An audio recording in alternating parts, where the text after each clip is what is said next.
Surviving in Once Human isn't just about having top-tier weapons or armor. What you eat can make a real difference.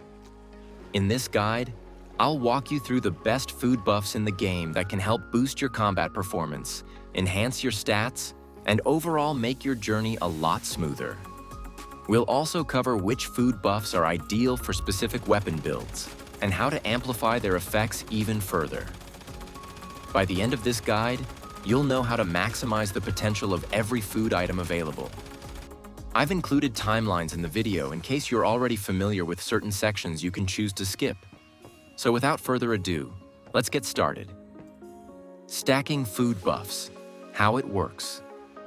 Now a few updates back, we were able to stack bonus effects from different foods, like combining pan-fried fish and cooked meats for multiple stat boosts, such as firing speed, stamina, HP, and more. However, the current system only allows one bonus food effect at a time. If you eat another food, it replaces the previous bonus. You can easily check the bonus effects of all fish and meat by scrolling through dishes that require them.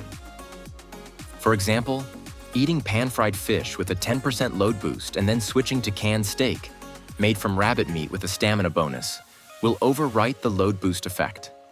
To keep a bonus effect like the load boost buff from the pan-fried fish, make sure the main food you consume is made with ordinary meat. This way, you retain the bonus, like load effect, while also gaining the main dish's effect, such as a 20% shrapnel damage increase. So, in total, you can stack 3 buffs from food and drink. The main food effect, the bonus effect based on the meat, fish used, and the drink buff itself.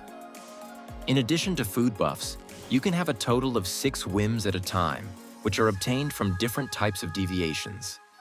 Some of the most effective whims include Arrow Leap, Living Armor, and Weaver. There are other whims also, and I won't go into detail about all the whims and the particular deviant where you can get them since I plan to cover all of them in a separate video. Main food buffs, damage and movement. For physical builds like Shrapnel, Fast Gunner, or Bullseye, you would want to prioritize weapon and crit damage where these dishes work well. Crumbly Bread for 25% weapon damage. Stargazy Pie for plus 25% crit damage when energy is full, and Assorted Canned Fruit for plus 25% weak spot damage. For elemental builds, Spring Roll grants a 5 to 15% elemental damage bonus which can buff all the elementary builds, and Bone Deviated Sausage for 15% damage to bosses. For lunar events, the best dish choice is the Roulette Dumplings, which provide a 15% damage bonus against all types of enemies.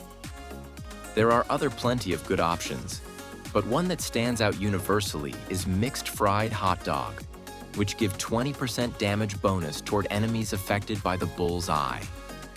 This offers the highest buff value across all weapon builds, but it requires you to constantly mark enemies with a bullseye weapon, which isn't always practical and is only good for weapon builds like Bingo Wildfire, where the target is constantly marked and is affected by bullseye. If mobility is your focus, then the best dish will be the Stardust Ratatouille for 20% movement speed and minus 50% stamina consumption while sprinting. Drink buffs. There aren't as many drink options, but some are quite useful, like the Whimsical Drink gives 20% status damage bonus, which is very useful for elemental builds. For improved movement, Iced Tea is a solid choice as it increases rolling speed. These drink effects can be enhanced further if you have the Ice Treat Brain Freeze Memetic Specialization.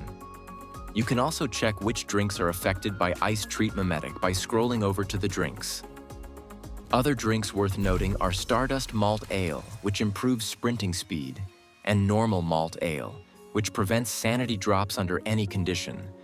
Both of these can be crafted using a brewing barrel from deviated and normal wheat or corn. Useful Memetic Specializations for food buffs. Picking the right Memetic Specializations can significantly enhance your food buffs.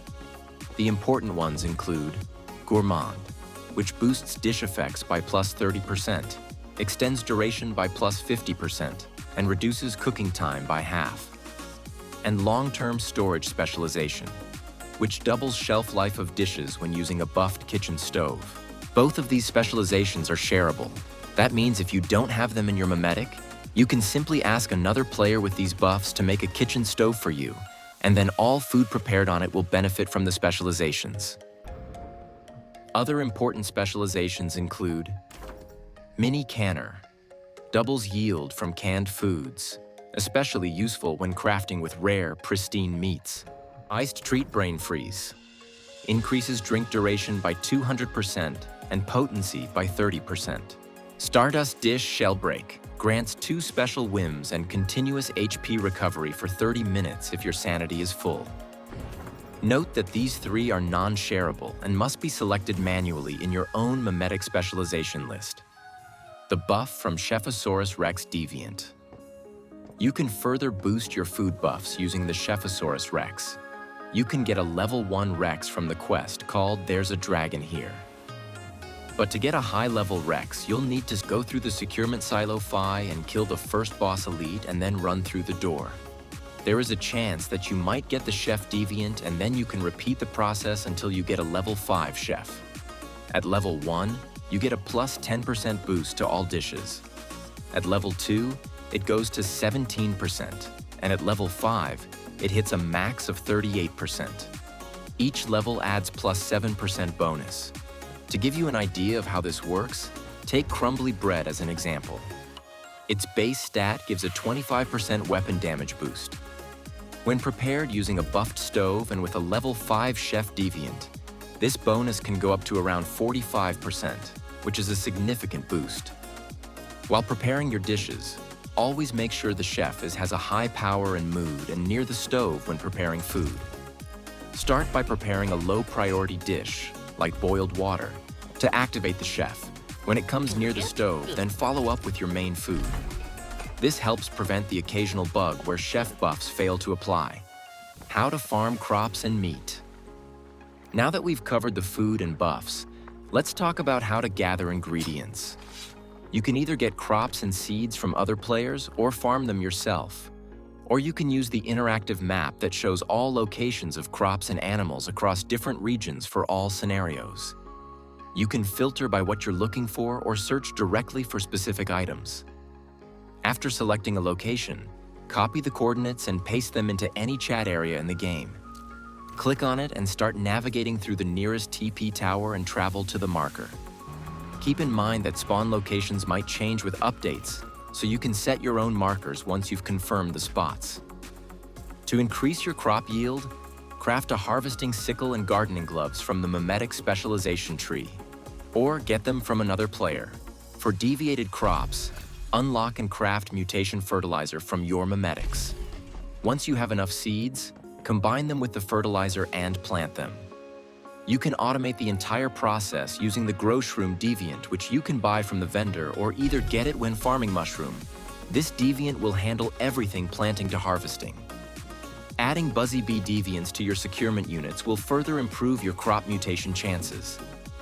For meat, using a chef knife will increase the amount of meat you get from hunting animals. Alternatively, you can use the Lethal Rabbit Deviant, which automatically gathers different types of meat over time. If you're in the early stages of the game and don't yet have deviated crops, stick to simple food options like canned lunch meat made from any kind of meat, which gives a health boost, or drinks like fruit juice and iced tea for sanity management. Final thoughts.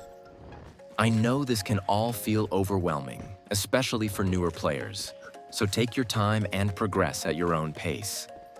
I've only included the food buffs that I personally use and think will give you a meaningful advantage.